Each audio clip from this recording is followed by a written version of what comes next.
Wow. Well, thank you for coming. Thank you so much for having me. It's lovely to be here. Yeah, I really appreciate you coming here. I'm really excited to talk to you, actually. I feel like just reading that bio, there's a lot to delve into. Sure, okay. So, okay, you were the first person to report on coronavirus? Well, so it's a funny one because there had been these stories about this virus that was emerging in China in kind of November, December 2019. And there had been a BBC Online article and there had been some reports in the press in Asia in particular, but it hadn't really got much uptick, it hadn't really got much attention. And then I was working one night in January 2020 and this news appeared from China that someone had died as a result of this mysterious new disease. Now, man dies in China is not normally a big international world event, but it was really interesting to me because they had said that it was similar to the SARS virus, which I knew had killed just shy of 800 people several years previously, and China had been accused of covering it up. And of course, you've got to remember that at the time, Donald Trump was in the White House. There was this, rhetoric about China not being as honest on the international stage. And so to me, this was really interesting that this virus had emerged, and it was similar to a virus that China had been accused of covering up previously. And so I pitched it to my editor and I said, I'd really love to do a story on this. And she said, no, it's not that interesting. A man's died in China, big deal. President Trump has tweeted this and it's a bit more inflammatory and we should be doing this. And I was really interested in this China virus story. So I made a deal with her and I said, okay, let me do the Trump story first and then I'll do this China virus story. And she said, okay, that's fine. And it was only a 90-second report. It had its first airing at about 5 a.m. On, I think it was Sunday, the 12th of January. And that was basically the story. Man dies in China. And I had this interview with this Chinese official who said, don't worry, it's all under control. This will be nothing like SARS. And that was the story, and that was it. And then I kind of kept an eye on what was happening. And then, of course, a few more people died. And then the virus started to spread. And the first country it went to after China was Thailand. And so I was really interested in that. And then it went to South Korea, and then I think Japan. And then all of a sudden, it still really wasn't getting much interest in the UK presses or the US media. But then all of a sudden, cases in Italy and England and Washington State, and it just gathered pace from there. And the job I was in at the time as a reporter, it just became my daily thing, was following this virus as it unfolded.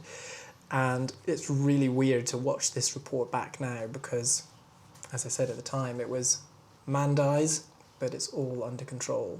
And of course, we know how that turned out. Yeah, now so much has happened. Yeah, but it's one of these things that you can never be 100% certain. And if there had been a really big breaking story that night that I'd had to focus on, then I wouldn't have had time to do this virus story. So, and if I'd not been on shift, then someone else might have done it or not done it. So it's sometimes luck of the draw as well as to just whether you're in the right place at the right time. Does that impact your career in any way? Does that I don't know how journalism works, so we'll get more into that, but when you have a story that you kind of prompt people to I want to tell this story, and then they do see how beneficial it was to report it, does that impact you in any way in your career? It can do. There's a kind of saying in journalism that you're only as good as your last story.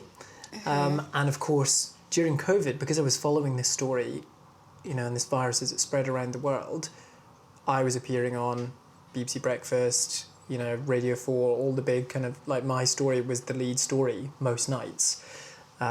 So at the time, loads of people knew me as, the guy that's doing all the virus stories. But then, of course, things change, and things move on. For example, I was working the night where Boris Johnson was taken into intensive care, wow. which I think many people forget that happened, but it's a huge deal. The British Prime Minister taken into intensive care with this virus. And so again, the luck of the draw of being on that night. And in some ways it sounds really morbid to say it because you're talking about people's lives and livelihoods and their families and their friends.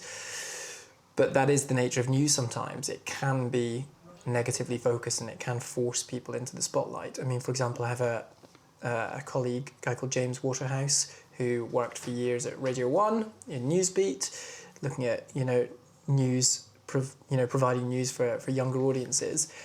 And James, thought, I fancy a change, I fancy being a foreign correspondent. So he applied for this foreign correspondent posting and he got the job.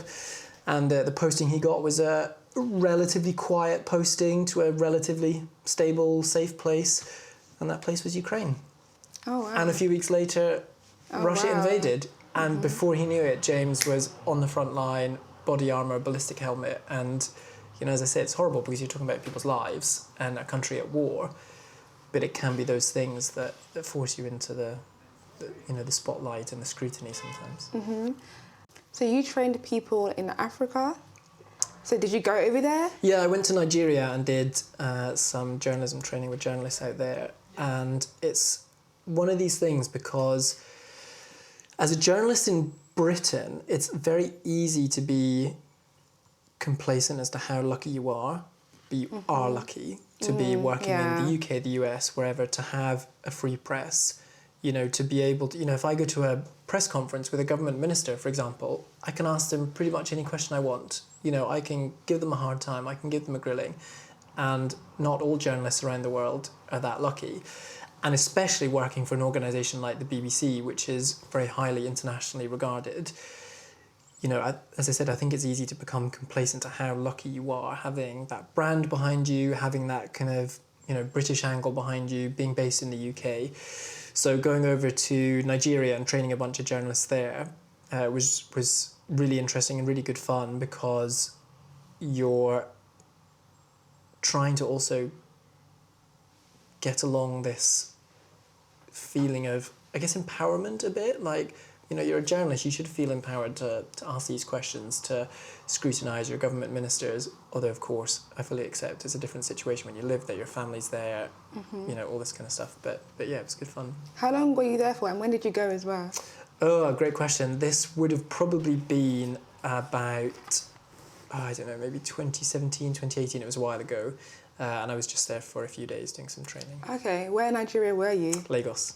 Oh, okay, that's so cool. Yeah. You were only there for a few days, but did it change your perspective of anything in life in general, or did you not have enough time to really delve into what was going on in the country, in the city you were in, to really get impacted? Yeah, so the journalists we were training, I went over with a colleague, were journalists who we had worked with anyway, but kind of remotely from a distance, them being based in Lagos, us being based in London. So it was nice to meet them face to face and, put a face to the email name type thing. And we did make sure that we carved out some time to, get into the city and meet people. And it's always great, I think, to meet new people, to visit a new place. But what was nice was that kind of reminder, of how lucky I am as a British journalist for the BBC, having worked with these journalists, you feel that they can't ask these questions, or it's hard to kind of press your government ministers, or, in a country where corruption is a real problem sometimes, to be reminded that we're very lucky in journalism in the UK in general. Yeah, I actually went to Ghana for a year and made a short film there, and it was amazing. And I feel like going there, because that's my background, my parents are from there. And going there, I feel like I was confronted so much with my privilege of being British. So I feel like being British, I didn't really know how privileged I actually was. Maybe because I'm a black British, so being here is different from just being English or whatever. So going there, I was really confronted with my privilege, and it was oh my god, what? Because I'm here saying no, I'm disadvantaged, but it's no, you have a big advantage. It's all right, I actually really do. Yeah. So that was a really a life-changing experience for my identity and just how I see life, and so that was really a really good experience. But let me take it back a bit. So I want to know a bit more about just you. So where you're from, family life, stuff like that. So I grew up in the northeast of Scotland. The nearest city was Aberdeen, and where I grew up was about 35 miles west of Aberdeen. Really, really small. So there was the village, and I wasn't even in the village. I was another few miles out of the village. My primary school had 30 kids total. Not my class, wow. 30 kids total. My class was 6 kids. Oh my god. So yeah, super small. That's crazy. It was fields and fields and fields. My primary school, fields and fields and fields.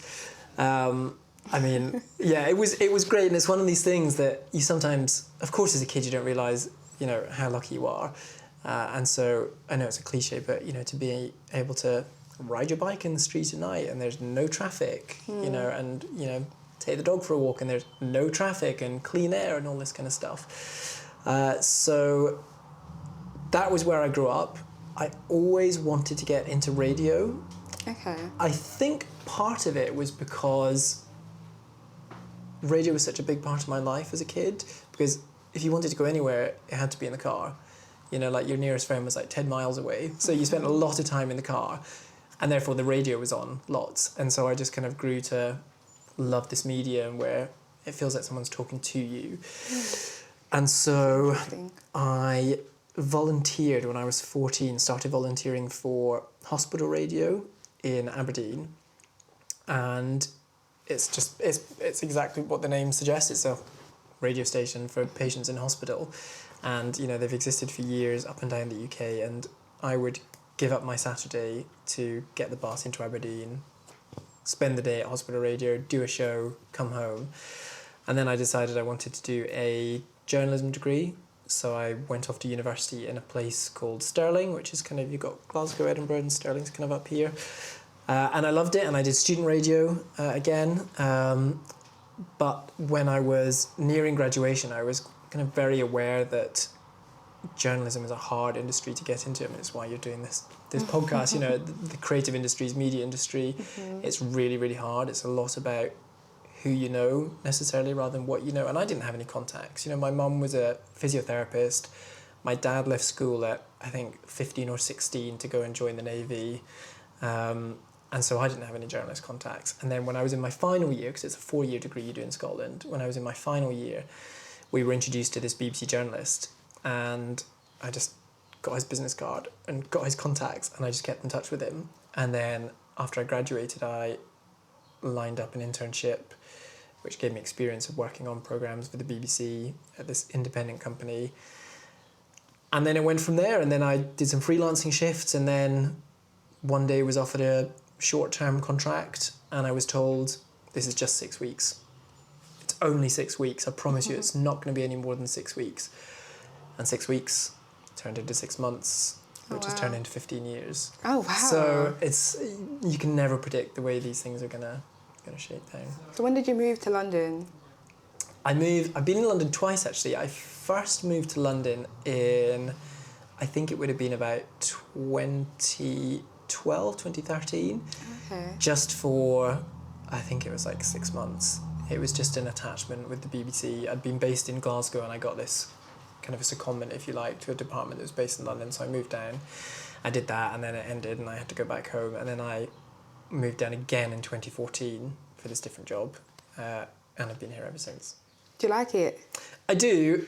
But? I mean, you could tell there was a but. So I love the city, and I think, we're saying with journalism how you can get complacent as to how lucky you are sometimes, and I think London is a great city, and I think when you meet people from other cities around the world, you realise how lucky you are in London to have a great restaurant scene, and a great theatre scene, and a great business scene, and a great this, and a great that, and history, and, all these other things. Mm-hmm. So I do like it, and I think the city has loads to offer, but I think because of how I grew up, this really quiet, really rural life, sometimes I can find the city a bit much. So I do need to escape every so often and get, fresh air. Yeah, I can only imagine, coming from a village to London, I needed to get away. Even me, born and raised in East London, I'm like, I can't do London. I need to be on holiday all the time. I'm just like, it's just too much here. Yeah. But yeah, so what actually is journalism for people that don't know? That's a great question. And also, tell us a bit more about what you do specifically also. Okay, so journalism is ultimately about telling stories. Okay. Don't overcomplicate it, because yes, you get war correspondents and health correspondents and people that cover theatre and the arts and all this kind of stuff, but ultimately it's about telling stories. It's about going out there, finding something that you think is interesting or important or significant, and learning a bit about it, and then telling someone else. That's really the kind of nuts and bolts of journalism. And, it's kind of like if you go to a dinner party and you're introduced to someone by your host that you've never met before, and they say to you, oh, what do you do? And you say, oh, I'm a nurse, I work in a, specialist, diabetic unit or whatever. And they go, oh, I don't really know much about that, tell me about it. And you tell them about what you do. That's kind of it, really. It's about learning stuff, absorbing things, and then passing it on to other people. On a day-to-day basis for me, so I work in radio and TV. The TV side is a bit slower, which I find frustrating because, of course, TV needs pictures. I'm so used to just putting stuff on the radio. But it's equally interesting because people are watching and you can find out about something that matters in the world and you can share that with other people. I mean, for example, I remember it would have been about 2020, there was this really bad locust plague that hit East Africa, and it was, tons and tons of locusts just wiping out vast areas of crops. And that was a really big deal, it really mattered for huge numbers of people across the continent who were suddenly going to suffer because of this kind of lack of food supplies. And so we got some good pictures and we put that on the news, and then people know about it. And I think you forget sometimes how much people, even if they're not giving you 100% attention, people absorb things when they're listening or watching, and you just kind of want to spread the word of what's going on in the world. And as I said, it's ultimately about what you find interesting or significant. And that's what makes it interesting, because that's different for everyone. What I think is interesting and important, whether it's Man Dies in China or a new gallery opens, isn't necessarily going to be the same thing as what you think is significant or important. And of course the audience, which is who we're doing this for, they're all different as well. So there's no right or wrong, and it's all about, adding ideas and thoughts and picking things apart. So what's the day-to-day like for a journalist? Okay, so for me, when I'm working on a TV shift, I will go into the BBC's offices at Broadcasting House, just up from Oxford Circus in central London, and I will generally be in a good kind of 3-4 hours before I'm on air, and you kind of immediately get together with your team and you're discussing what people have seen, what's happening in the world, what other programmes have been reported, because with broadcast, obviously, it's constrained by time. We're all working to a clock. So if you've only got 25 minutes, you can't do every story in the world, obviously.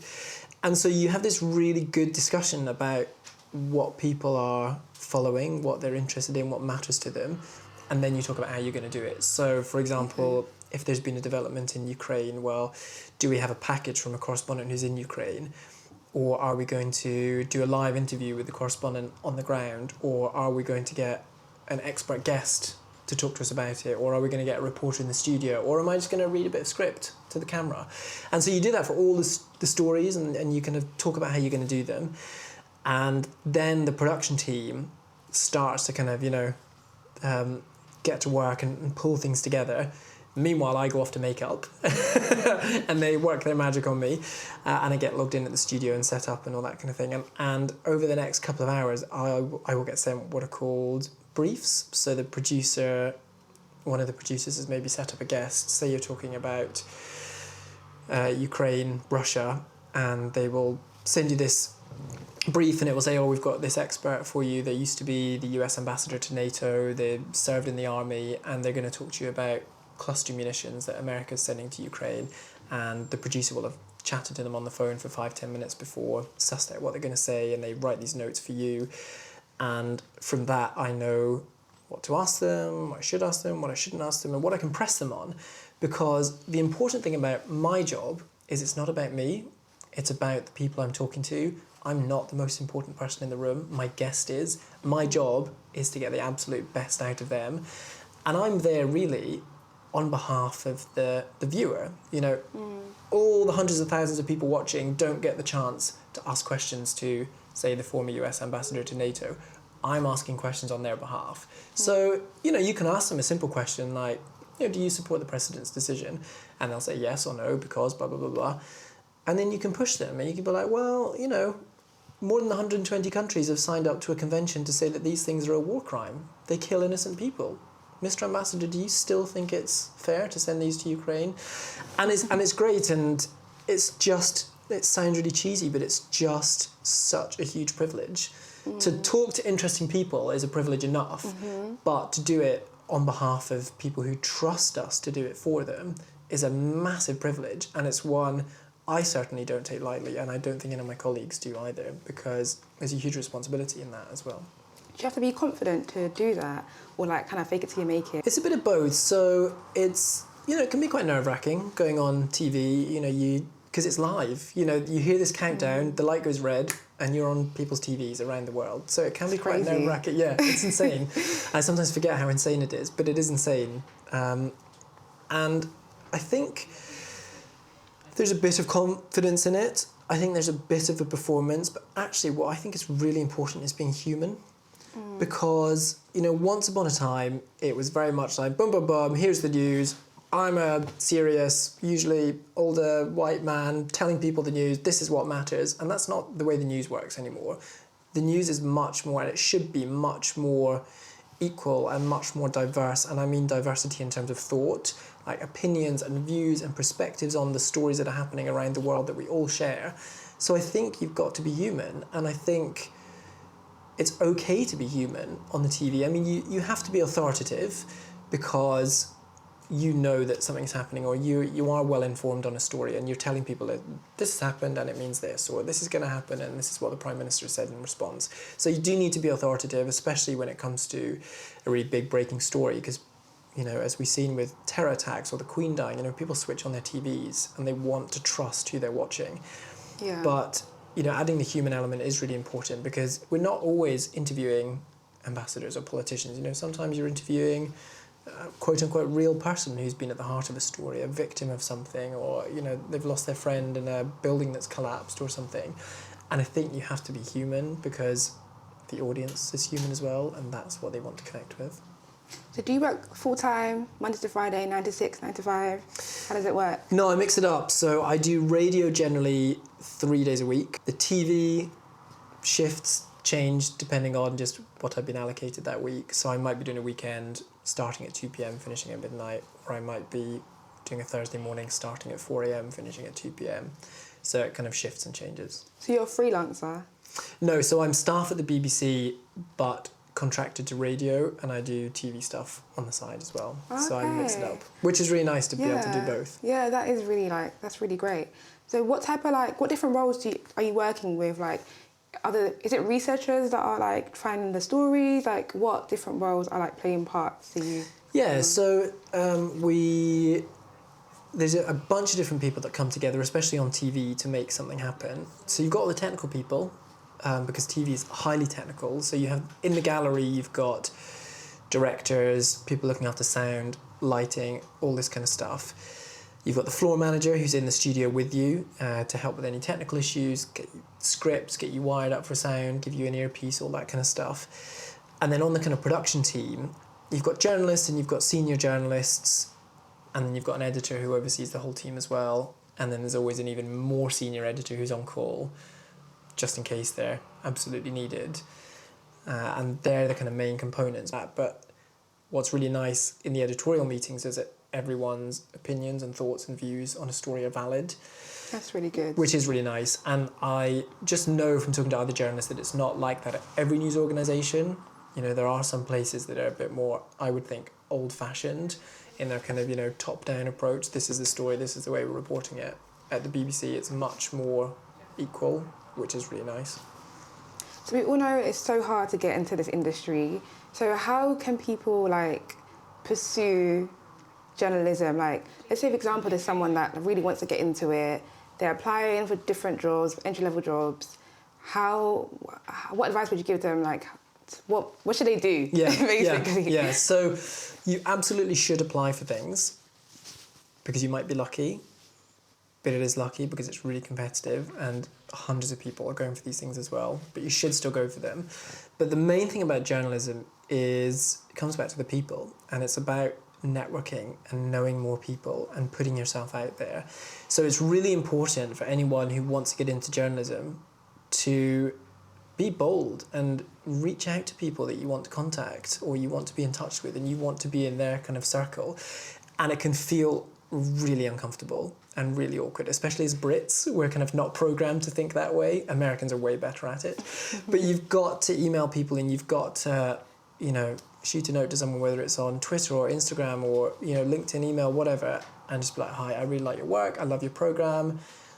I want to get into journalism, and, I'd ultimately love to work on a program like yours. Can I have a coffee? Have you got time for a Zoom call? Can I phone you and pick your brain sometimes? And journalists are really busy, and we're very deadline orientated, so you won't always get a response. Often you won't, but sometimes you will.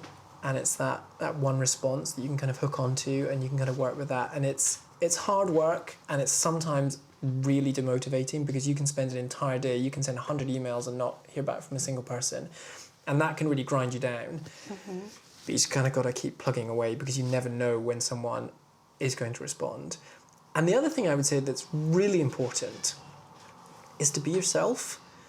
Because when I started, I felt like I had to fit into a box of what a journalist should be. Okay. And what's that? So I felt like I had to be interested in this and not interested in that. And I should have this opinion on politics, not like a political opinion, but I should like politics and not like that. And I was embarrassed by my background, because most of the journalists I was working with were from London or an English city.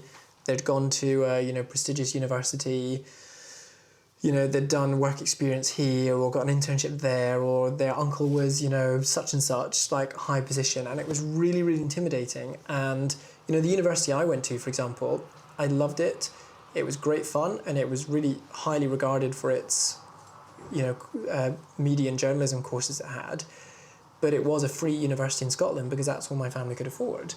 And for my kind of first few months at the BBC, when I was working with all these people that I thought were really intimidating, when the conversation used to come up about people's education and where they'd studied, I used to leave the room, because I was embarrassed about, I didn't want someone to turn to me and be like, oh, Rich, where did you study? And to have to tell them, oh, I went here. And I feel really ashamed of that now, but it's honestly how I felt at the time. Mm-hmm. And the reality is that now it's more important than ever to be yourself, because journalism has to be diverse. It has to have that diversity of thought. It has to encompass a range of views and life experiences and things that people have gone through in their own lives, because it's not just all about a certain type of person or a certain way of thinking. So I think that's really important. So if anyone's thinking that they have to conform to being a certain way, you absolutely don't. And with that, I think you've got to kind of bring your whole self to work as well. Mm-hmm. Be open and upfront about what you're interested in. And that can be something academic, like, I didn't do a journalism degree, I did a degree in, the history of China, because it's what really interested me. I mean, that's a specialism right there. That's a useful specialism that someone's got. But also on the personal front, you might have someone that in their personal life has watched every Star Wars movie 100 times. And one day that might be interesting and useful. And if suddenly we get the opportunity to interview an actor from the latest Star Wars film, well, that person who's a big Star Wars fan is going to do a better job of that interview than I am, for example. So I think people should really be upfront about what they find interesting, because that helps add to the mix of what a newsroom, I think, should be like as well. Mm-hmm. Yeah, just be unique and be yourself. So true. What different routes can you take into journalism? So you can do a degree. In all honesty, when I do talks to schools and there are young adults who ask me, do I have to go and do a journalism degree? My answer is no, you don't. If you really want to do one, then by all means go and do one. But actually, I think it's more worthwhile to get a specialism, whether that is particle physics or the Russian language or the history of China or English literature or whatever, because that gives you a bit of an edge. The other way to get into it is just by throwing yourself into it and getting experience. You might be finishing your schooling at 16, 17, 18, whatever, and university's not for you, and that's absolutely fine. And you might contact Global or LBC or your local BBC station or Channel 4 or whatever, and you might get in there on an internship scheme, or you might get a job as a runner or pick up a few freelance shifts. And there's no right way to do it. That's the frustrating thing. You know, if someone wants to be a doctor, it's like, well, you do this course, you get this qualification, then you get that job. And then you do this qualification, then you get that job. And it's, you know, no disrespect to doctors, of course, but it's quite nice that there's a kind of clear path. In journalism, there is no clear path, and you just sometimes have to throw stuff at the wall and see what sticks. And I think it's really important to grab every opportunity with both hands and just be bold and just go for it, because if you don't, someone else will as well. On a traditional sense, what are the junior level roles after like being a runner? Is that researching?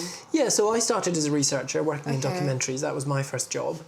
And from there you could, different organisations have different job titles, but you might be a researcher, you might be an assistant producer, you might be a producer. They're very much kind of, you know, behind the scenes, making programmes, making news, making things happen. You can go in as a reporter. That's sometimes a bit more kind of fiercely fought over, because obviously lots of people want that. And also the thing with a reporter is you often have to kind of, for want of a better phrase, prove yourself first, because especially in broadcast, you're talking about convincing an editor that you can be trusted to stand in front of a camera and go live on air and report something without defaming someone, without, you know, breaking an embargo, without, you know, your organisation getting sued, basically. So you kind of have to prove yourself a bit before you get in front of the microphone or in front of the camera. Cool. So on LinkedIn, you said, and I quote, to the editor who said, "You've only done radio, you'd never be able to do TV. Hiya, I just spent my day anchoring BBC News around the world." So, in the industry, what is the like realities of like limitations being put on you, and how can that affect you? Yeah, another great question. It's tough, and you need quite a lot of mental resilience, I think, and that can be quite tiring. And it is okay to have off days and days where you just feel like it's not going right for you. So that LinkedIn post, that was, a few years ago. I had approached an editor and said, "Hi, I've spent my entire career making radio and reporting on radio, but I'm really interested in doing TV. Is that something you can help me with?" And their response was, as you said, "No, TV's too different. You wouldn't be able to do it. You can only do radio." And I would have been probably about 30 at the time, maybe late 20s, early 30s. And I took that to heart, because there was me, you know, this junior producer, thinking, oh, well, this person's worked in TV their entire life. They must know what they're talking about. So I took it to heart, and I'd sat on it for about a good kind of 4 years, and I didn't do anything about it because I believed what they'd said. And it was only after those few years I thought, hold on a second. I'm sorry, what is so special about TV that I couldn't do it? What is so special about it that I can't learn how to do it? Because for me, the fundamentals of journalism don't change, whether you're doing print or social media journalism or radio or TV. It's about curiosity, asking questions, communicating with people, getting stories out of them, telling those stories. The special skills, like using a camera or using a piece of editing software or whatever, you can learn on a training course. You can be taught how to do that stuff. So I just decided, hang on a second, why can't I do TV? And I applied for a TV job, and I got the TV job, and I learned on the job. And what was really interesting about that LinkedIn post is it went absolutely bananas, and I wasn't expecting it to get as many interactions as it got. And I think it got, you know, just shy of 1 million impressions in the end. Wow. And I got so many people emailing me, mostly young journalists, people who are either still studying or just graduated, but also some experienced journalists who, for example, I had a really nice meeting with one woman who's been a print journalist for about 10 years, and she wants to get into broadcast, and she's been told, no, you couldn't do broadcast, you can only do print. And so she wanted to kind of talk to me about kind of overcoming that. So there can be limitations put on you in that sense. You can get knockbacks. I think the important thing you have to keep reminding yourself is that if you want to do it, there's no one stopping you. Like, just because person X says, no, you've only done radio, you can't do TV, prove them wrong, as far as I'm concerned. Yeah, I agree. I feel like this industry is like, it's very like hustle. You have to like just go for it, not take no for an answer, keep going and just get to where you need to be. Yeah, totally. Literally. Yeah. But yeah, I thought that was a really interesting post, and you speak a lot about like imposter syndrome, and that's actually what like made me like be drawn to you because I thought it was just so human and so like relatable because like we all like deal with stuff like that, but like people that in your position don't really speak about it. So it was nice to see someone that's like, you know, as successful as you and like speaking about things that like we deal with even like at entry level, junior level like position. But on that, how do you feel like mental health is like supported in the industry, and also what actually is imposter syndrome? So imposter syndrome is just feeling like you are an imposter. Like, oh my God, I shouldn't be in this editorial meeting. These people are way smarter than me. Or, you know, they've got the best ideas. My ideas aren't as good as theirs. Or I've got this idea in my head and no one else has said it, therefore it must be a bad idea.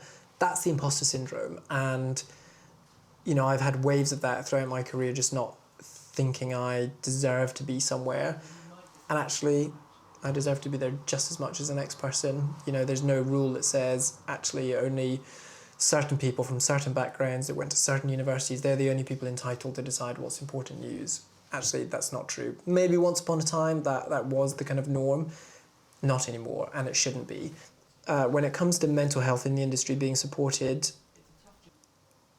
I've only kind of seen it from the BBC angle, and there are lots of mechanisms in place because it's a tough job, you know, it's tiring, you know, on a very simple level it's really tiring and it's stressful, but then also the news is really negative, you know, it's overwhelmingly negative, and what comes with that are sometimes having to deal with really raw stories. So for example, a few years ago when ISIS were on a semi-regular basis beheading Westerners and posting videos up online, someone in the newsroom had to see the raw footage of that before it could be edited and put on the TV.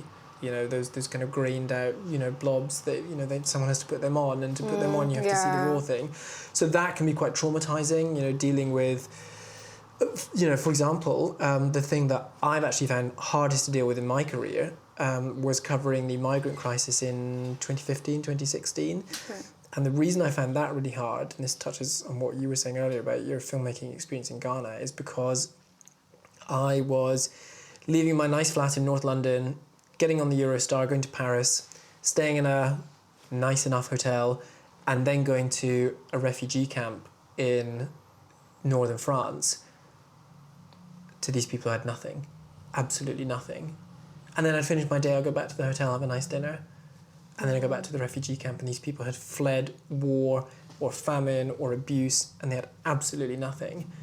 And then when I finished that reporting trip, I came back to London and went to a friend's birthday party where there were bottles of Prosecco and food and this, and I just I found that really hard to deal with because it just like really rubbed for me. And you know, the BBC as an organisation does have mechanisms in place that you can turn to, but also your family, your friends, your colleagues as well, because they get where you're coming from. So I think talking is really important in communicating with people. Also, with imposter syndrome, how would you say to deal with that? So it's subjective. It's different for different people. I think, first of all, don't beat yourself up if you are feeling that way. You're perfectly entitled to feel that way. We all do. That's the truth. We all do at moments. Well, maybe not all of us. Maybe there really are some people who believe they're on another planet. It's okay to feel like that, but then I think you need to kind of take a step back and take a look at yourself. And, you know, maybe you're not an expert on, you know, Russia, Ukraine, but you've got such and such specialist knowledge, or you've got this experience, or you've got that, or you're really good at that. And I think it sounds silly, but just reminding yourself of your own worth and your own value and what you can bring to an organisation is really important. What's it like working at a really big organisation like BBC? Like, what are the benefits? Do you have, like, staff parties? You know, like... And also, I want to talk about something that I feel like people shy away from. Do you feel like, being a journalist at a company like BBC, do you feel like you can live comfortably with, like, what you get annually? Yeah, so working for the BBC is there's not big, wild staff parties. And one of the reasons is because, you know, we're publicly funded. We have to spend public money carefully. That's as it should be. You know, we get heavily scrutinised, and again, that's as it should be. We are spending people's hard-earned money that they give us. It's absolutely right that we are scrutinised as to how we do that. If you want to not be scrutinised, go and work for a commercial organisation that sells advertisements. It's good because there's lots of mechanisms, whether that's, you know, mental health support, or whether there's been a terror attack and you need a satellite truck. Well, there's a satellite truck for you. You've got these kind of procedures. And of course, with the BBC especially, it's so old. It's been around since the 1920s. It's kind of tried and tested, and you really see that when there's a big story. So, for example, during COVID, our audience numbers just rocketed. When the Queen died, generally speaking, most people turn to the BBC. And I don't just mean in the UK, I mean around the world. And, domestically, the BBC can be divisive. Not everyone likes the BBC. Not everyone supports the BBC. Some people think it shouldn't be there at all. And that's absolutely fine. And their opinions are totally valid. And that's an argument for, to be had in the House of Commons, not kind of on the pavement, as it were. I'm quite lucky in that I work in international news, and the perception of the BBC internationally is overwhelmingly good. That's good. It's this beacon for so many people, and I've never been anywhere in the world, where people haven't known what the BBC is. And when you think about it, that's kind of incredible. I can get in the back of a taxi in Myanmar or Thailand or Chicago, and I can say to the taxi driver, I work for the BBC, and they go, oh, BBC, yeah. I go to your website, or I listen to the World Service or whatever. And that's kind of incredible. So it doesn't pay the best because it shouldn't do, because it's publicly funded, but it pays okay. So I'm not one of the top earners, the big earners, the Gary Linekers or whatever, whose figures are published. I'm doing okay. I'm not driving a Ferrari or a Maserati, but... Hopefully soon. Well, I'd love that, yeah. But, I can afford to buy clothes and put food on the table. So it's all right. Some people who are driven by money, and that's absolutely fine if you are driven by money, probably shouldn't consider a career at the BBC. And I think that's true of most of my colleagues. Most of us, the vast majority of us, do what we do because we love it and we value it. And if I wanted to double or triple my salary, I would go and work for another news organisation. But that's not what's more important for me. So I like working at the BBC. Okay, cool. And for those who really want to work at the BBC, how do they do that? Is there some schemes? Is there you have to reach out to someone? How do they get into that? Yeah, so there's a few schemes that the BBC runs. There's journalism trainee schemes, there's production trainee schemes. If you Google them, you'll find pages about them, and it's a simple thing of applying. They are really competitive. And so you shouldn't beat yourself up if you don't get a spot. The other way to go about it is to try and get a foot in the door and get some experience. So your local radio station, your local TV station, write to the manager, write to the editor, reach out to your local journalist that covers your patch, or, if you're particularly interested in health stories, who is the BBC's health correspondent? I'm going to email them, I'm going to follow them on Twitter, I'm going to DM them, whatever. And just shoot your shot, basically, and try and get a coffee with them, get a chat, and then say, can I come and shadow you? Is there someone you can introduce me to? Because so often things come about in journalism because of luck and chance. That's what happened with me. I was freelancing, using the studios at BBC Aberdeen one day, and I went through to the kitchen to make a cup of tea at the same time as the office manager, who I had met before. She'd interviewed me for a job, which I didn't get, but I'd kept in touch with her, so she knew who I was. And she started chatting to me, nice to see you again, what are you working on? Are you doing this documentary? Are you working freelance? And then she was like, I've just had a member of staff leave and take up a job in Glasgow, and I need someone to do his job for 6 weeks. Are you available? That was, the story I told you earlier, that it's just going to be a 6-week contract, it won't be any more. And then it got extended, and I was able to apply for another job when I was inside, and this and that, and it just kind of went from there. And I often, to this day, no exaggeration, think to myself, what if she hadn't gone to make a cup of tea? What if I hadn't gone to make a cup of tea? What if she'd been on the phone, talking into a kind of headset and not able to kind of start a conversation with me? But ultimately, the reason she did start a conversation with me is because she knew who I was, because I'd reached out to her before, I'd met her, I'd introduced myself. So that is really, really important. Well, we're actually at the end of this interview. I have 2 more questions. Sure. So, if you were on a deserted island and you could only bring 2 things, what would you bring? I would bring a Swiss Army knife and a torch. Okay, why? I like to be one of these like very prepared people. Okay. Like, you know, probably because of my kind of country upbringing, but I like to be prepared for any eventuality. So I would hope that with a torch and a Swiss Army knife, I can keep myself alive for a bit. Fair. Okay, so what are 2 things that you've learned in the last 12 months? So from July to July. 1 in life in general, and then 1 working in this industry. That's a great question. I think in this industry, it's just the reminder that sometimes you just got to accept how things fall, and sometimes they'll fall in your favour and sometimes they won't. Sometimes you'll get that shift, sometimes you won't. And that can have knock-on effects which are totally out with your control. So, you know, you might be the presenter on air when Russia invades Ukraine, and that's your career-defining moment. And why were you on air? Well, because that's when your shift was. You know, it's luck of the draw. So you've just got to kind of accept some things which are out of your control. And then in personal life, I think it's about making space for yourself, especially because working in news, as I said, it can be grim, it can be really depressing, but it's also full on, it's high energy, it's high adrenaline, it's tiring. And, you know, if you're trying to do other stuff in your life as well, whether you're studying as well, whether you're doing a different job on the side, whether you're, you know, you're buying a flat, whether you're, you know, doing up an old car that you've bought or whatever, and it can all like get quite, you know, a bit much.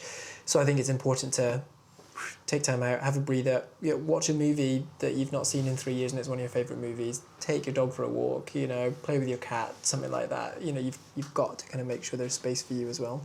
Okay. If you won a journalism award, who would you thank?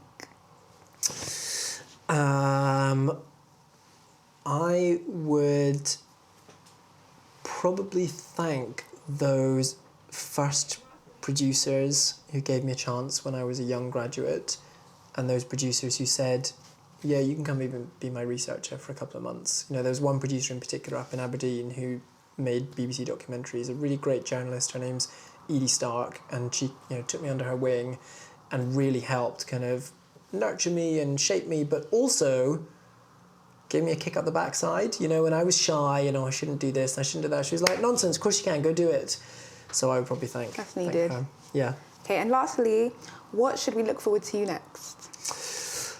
Well, I went back to university in September because I fancied studying something new. So I'm in the middle of writing my dissertation. So I hope, touch wood, that in the coming months I'll be able to post that I've graduated and that I've passed.